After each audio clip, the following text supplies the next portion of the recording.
Hello, my name is Jess, and I'll be presenting our paper, Don't Look Now, Audio Haptic Guidance for 3D Scanning of Landmarks. In the paper, we describe how, when you initially set out to digitize a landmark from the real world, like the statue on this slide, into a 3D object, it can be really difficult to know what to do, especially for non-experts. You might start with a blank canvas like this, and then you might go out to a location with a point of interest like this, but what do you do next? Do you walk around it, zoom in closer? How do you know you're not going too fast? Or do you even know that going too fast can affect the scan? In this project, we set out to make the process of making excellent scans, similar to this one, easier. We also set out to make the process safer. Our hypothesis was that by moving people's attention away from screens, they'd be better able to observe the world around them and avoid running into problems like this.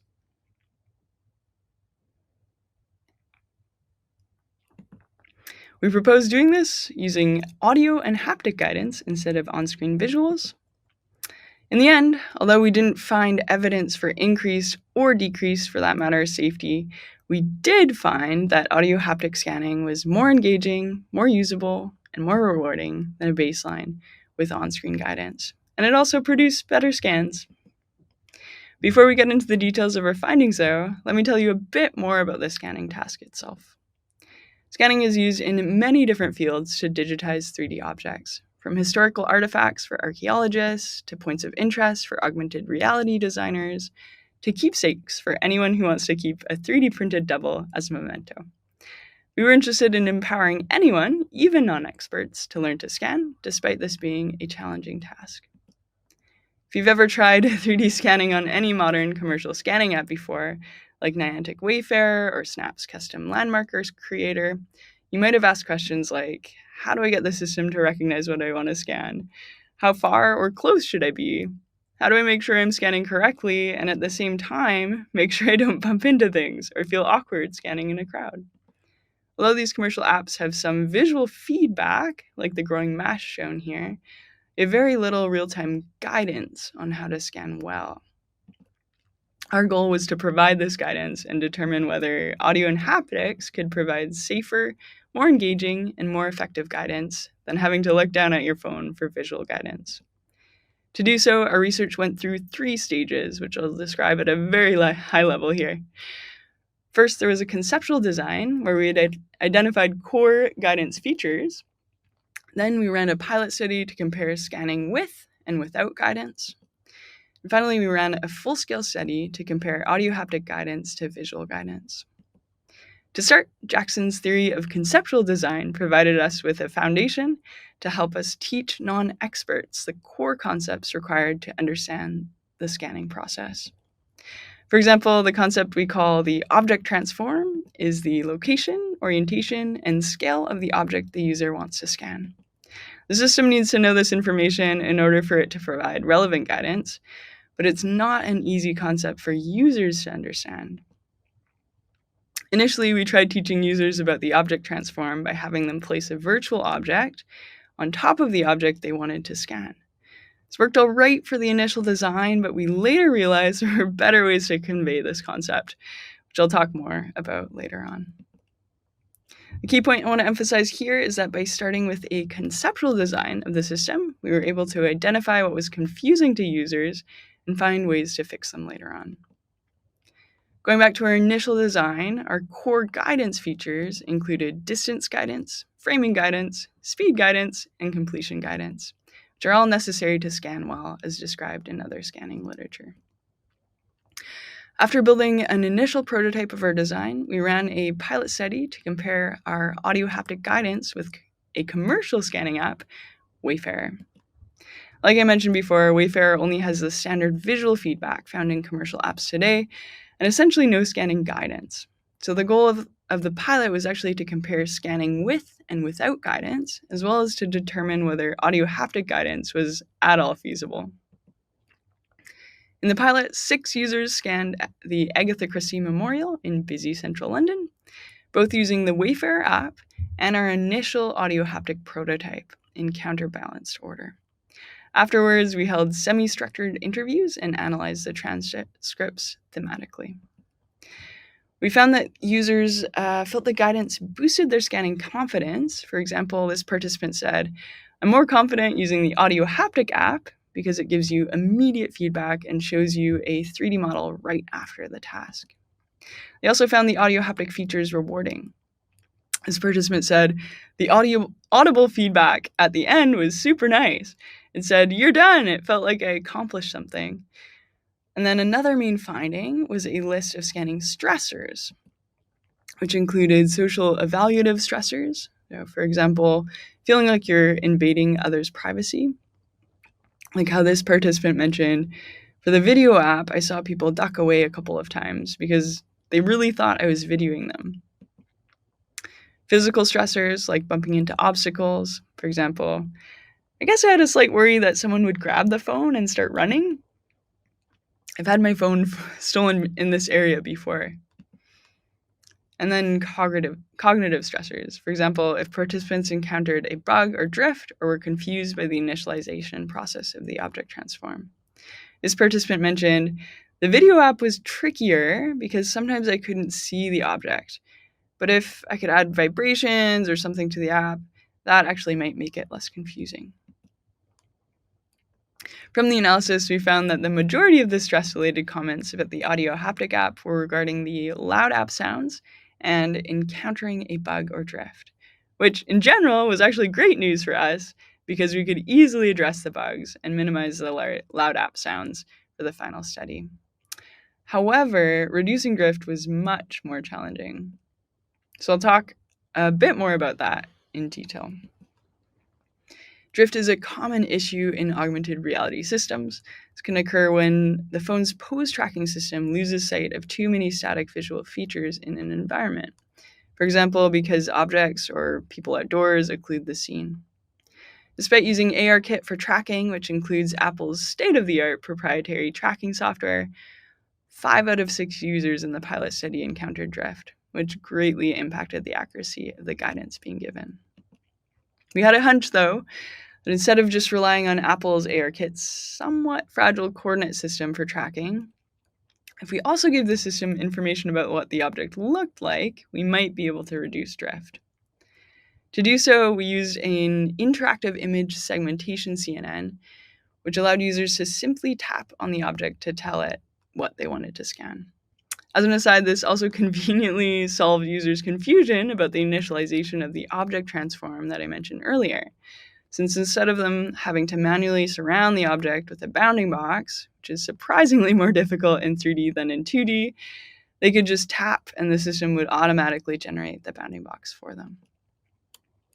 Once the system had the user's initialization, it could continually look for that object based on its last known location, resegment the image, and update the object transform without merely relying on ARKit's tracking. We call this the landmark tracker algorithm and describe it in more detail in our paper. This algorithm greatly improved tracking, as you'll see in a moment, in the results of the final study. Based on the pilot study results, we updated the scanning app, and we also learned that the users felt scanning guidance was helpful in the pilot. But we didn't know whether guidance of any kind, for example, visual guidance, would provide us with the same benefits. For the full-scale study, we wanted to compare our audio haptic guidance with visual guidance directly.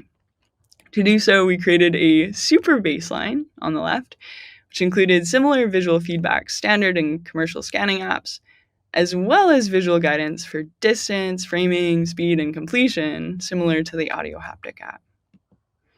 To give you an idea of what that was like, here's the visual distance guidance on the left. You can see here that a blue track was laid before users to follow. The audio haptic distance guidance, when the user was on the right track, our music appeared louder and happier. However, if they got too close, it changed kind of like this. And if they got too far away, it sounded like this.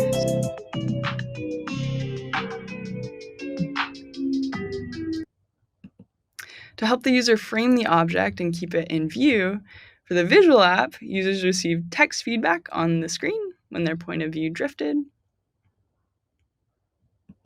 For the audio haptic app, however, we implemented haptic feedback. the further the object was from view, the stronger the buzzing sensation was for users. For speed guidance, visual users were prompted once again by on-screen text, to slow down in this case. The audio users were alerted, "Slow down, please," by a message played through their headphones.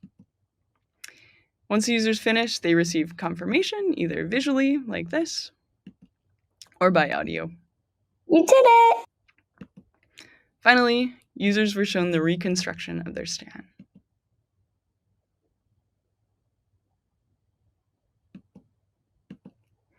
Full-scale study procedures were nearly identical to the pilot, except that we used a between-subject study design to minimize learning and fatigue effects, had 50 participants, and used surveys for measurement instead of semi-structured interviews.